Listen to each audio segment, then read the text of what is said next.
Jouer encore dans l'élection américaine. Il reste à peu près 8 États où la situation n'est pas tranchée. Il y a eu des surprises. Les républicains sont beaucoup plus dans le match, comme on dit, que les sondeurs ne l'avaient prédit. J'ai hâte de voir ce que nos deux panélistes, nos deux Québécois aux États-Unis vont en dire. On rejoint Julie Lesage, électrice républicaine dans la région de Houston, Texas, et Robbie Moore, électeur démocrate à Jefferson, dans la banlieue d'Atlanta, en Georgie. Bonjour à vous deux.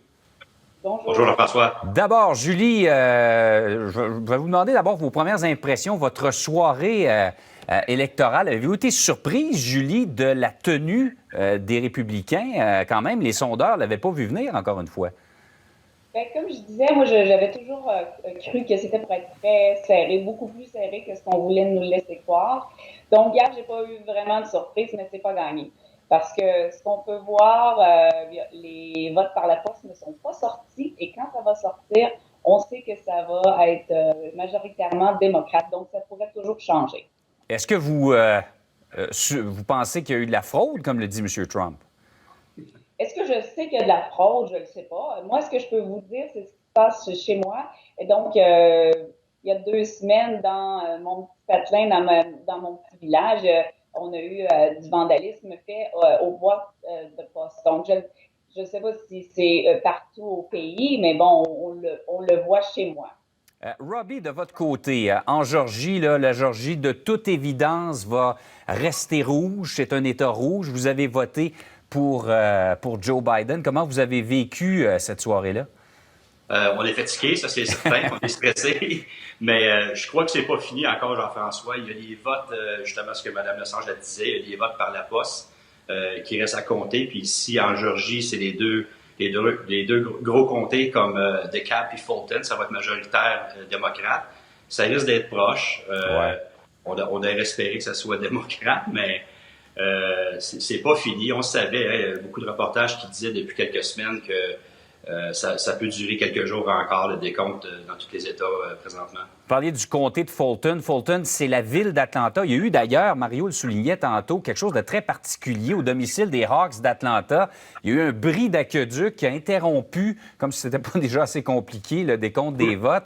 Et on peut penser qu'Atlanta, effectivement, vous me le disiez d'ailleurs, Atlanta, la ville, par rapport aux banlieues, est beaucoup plus démocrate. Oui, absolument. C'est vraiment ça. C'est ça les comptes qui restent à compter, justement, c'est dans le centre-ville. Toute la banlieue était comptée. Puis on savait, la banlieue, que ça c'était majoritaire républicain, que Trump remporterait la banlieue. Mais le centre-ville, ça risque encore de faire des surprises. Si on retourne au Texas, Julie, est-ce que le Texas a pas mal toujours été républicain au cours des dernières élections? À quoi vous attribuez cette victoire-là? Peut-être un peu plus nette que l'avaient prévu les experts à M. Trump. Comment vous attribuez cette victoire-là au Texas?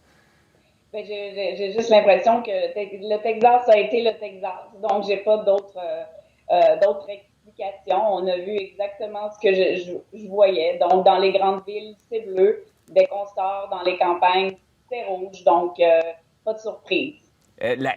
Quand même, on disait que la COVID allait jouer un rôle. Je sais qu'au Texas, vous avez été très touché. Il y a eu beaucoup de cas. Votre système hospitalier a été débordé.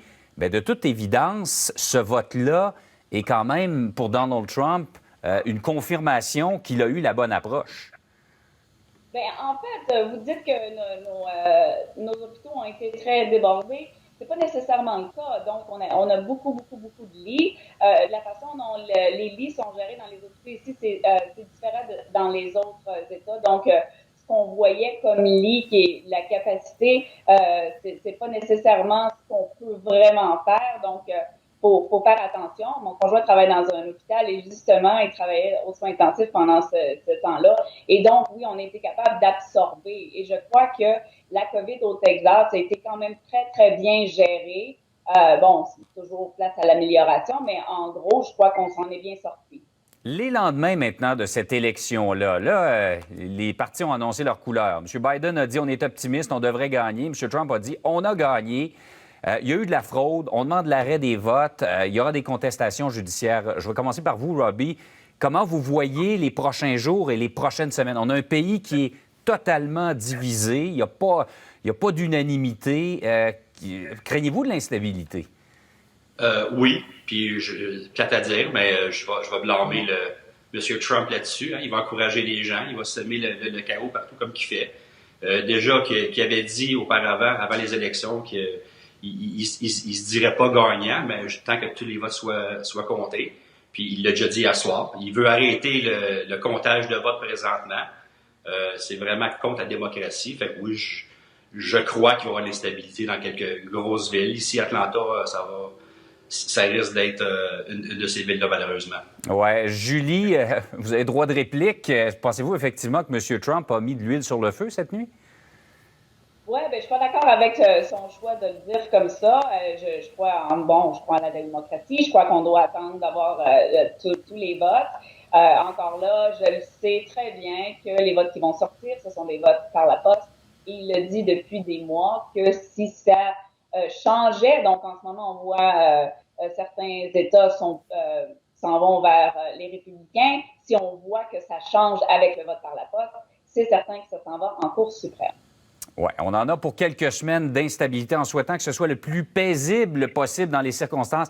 Hey, Julie et Robbie, merci beaucoup de vous être prêtés à l'exercice. On vous souhaite une belle journée, des belles journées, des belles semaines devant vous à attendre peut-être les résultats, qu'on sache vraiment qui a gagné dans cette course-là. Merci de vous être prêtés à l'exercice ce matin. Merci, Jean-François. Au revoir. Merci. Les électeurs aux États-Unis